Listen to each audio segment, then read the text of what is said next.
नमस्कार दोस्तों, आज की इस वीडियो में हम बात करने वाले हैं कम उम्र में बाल झड़ने के बारे में, जिसे कि हम अर्ली हेयर लॉस भी कहते हैं। तो दोस्तों, बालों का झड़ना सामान्य समस्या है। आनुवंशिक और हार्मोनल बदलाव की वजह से अक्सर बाल झड़ने की समस्या हो सकती है। वैसे तो बालों के झड़ने की समस्या किसी को भी हो सकती है, लेकिन पुरुषों को इसका सामना ज्यादा करना पड़ता है। और वही आजकल कम उम्र के लोगों में भी बाल झड़ने की समस्या देखने को मिल रही है। अमेरिकन हेयर लॉस एसोसिएशन के अनुसार लगभग 85% पुरुष हेयर लॉस से परेशान हैं और इनमें से एक चौथाई पुरुष 21 वर्ष से कम आयु के हैं। तो आज इस वीडियो में हम यह जानने का प्रयास करेंगे कि कम उम्र में बाल झड़ने के क्या कारण हैं और उसका इलाज क्या होता है। तो दोस्तों, इससे पहले सबसे पहले तो हम ये जानेंगे कि कम उम्र में बाल झड़ने के लक्षण आपको क्या दिख सकते हैं।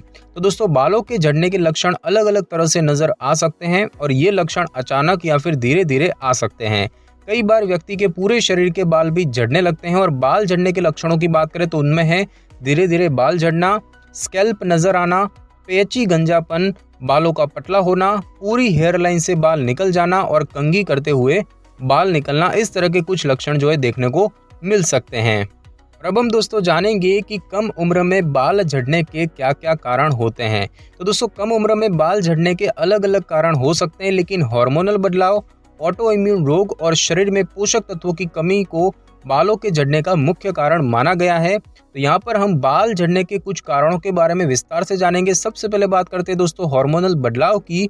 तो एंड्रोजेनेटिक एलोपेशिया या फिर मेल पैटर्न गंजापन बालों के झड़ने का आम प्रकार है और इस प्रकार के बाल हार्मोनल बदलाव के कारण झड़ते हैं।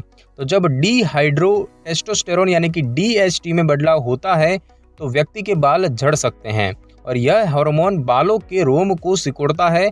जब DHT असंतुलित होता है तो बालों का विकास जो है वो बाधित होता है और 25 साल से कम उम्र के युवा DHT के प्रति अधिक संवेदनशील होते हैं। उसके बाद दोस्तों बात करें ऑटो इम्यून डिसऑर्डर की। तो ऑटो इम्यून डिसऑर्डर की वजह से भी बाल झड़ सकते हैं और एलोपेशिया एरिटा एक ऑटो इम्यून डिसऑर्डर है। इसमें शरीर के बालों के रोम पर हमला करता है और इसके अलावा एलोपेशिया ल्यूपस भी इम्यूनिटी पर हमला करती है, जिससे कि स्कैल्प पर सूजन आ सकती है और बाल अधिक झड़ सकते हैं। ऑटो इम्यून डिसऑर्डर के कारण सिर, आईब्रो, पलकों और शरीर के भी बाल झड़ सकते हैं और कुछ लोगों में ऑटो इम्यून डिसऑर्डर के कारण 30 वर्ष से पहले बाल झड़ने लग सकते हैं, तो कुछ लोगों में यह बचपन से ही शुरू हो सकता है। उसके बाद दोस्तों बात की जाए पोषक तत्वों की कमी की। तो शरीर में पोषक तत्वों की कमी होने से भी किसी व्यक्ति के बाल झड़ने शुरू हो सकते हैं और यह समस्या विटामिन D, आयरन, जिंक और प्रोटीन जैसे पोषण की कमी से हो सकती है और इसके अलावा विटामिन A, विटामिन E और सेलेनियम की कमी से भी बाल झड़ सकते हैं। बायोटिन, फोलिक एसिड, नियासिन और विटामिन C की कमी भी बालों के झड़ने का कारण बन सकती है। उसके बाद दोस्तों बात की जाए आनुवंशिक कारणों की।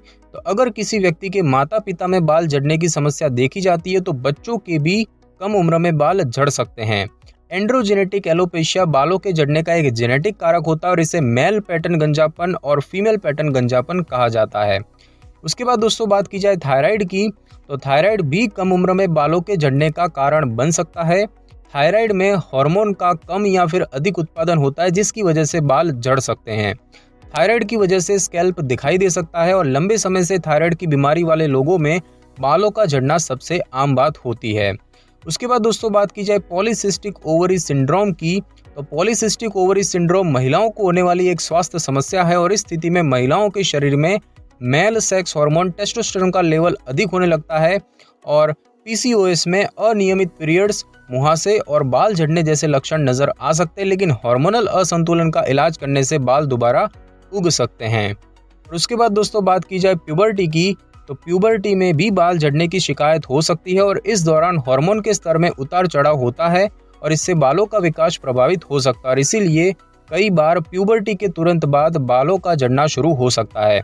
और कम उम्र में बाल झड़ने के कुछ और भी कारण होते हैं, जैसे कि ट्रैक्शन एलोपेशिया और उसके बाद स्कैल्प पर दाद होना, साथ ही साथ टेलोजेन एफ्लुवियम के कारण भी ऐसा हो सकता है।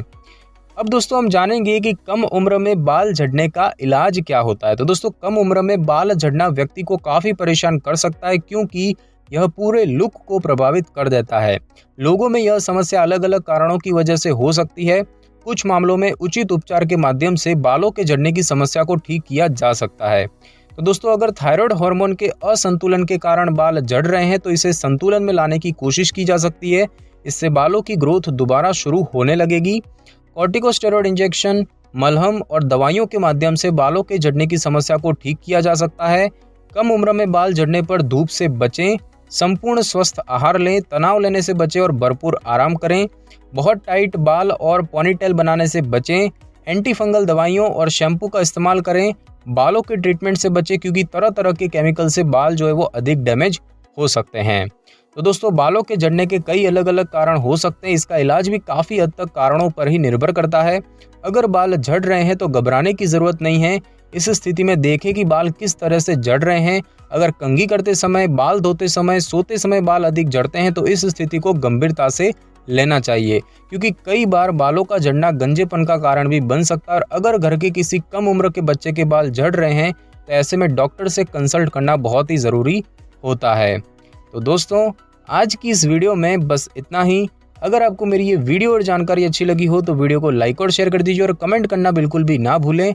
और अगर आप हमारे चैनल पर नए तो चैनल को कर ले सब्सक्राइब और बेल आइकन के बटन को ज़रूर क्लिक कर ले ताकि मेरी नई वीडियो की नोटिफिकेशन सबसे पहले आपको मिल सके। Thanks for your time.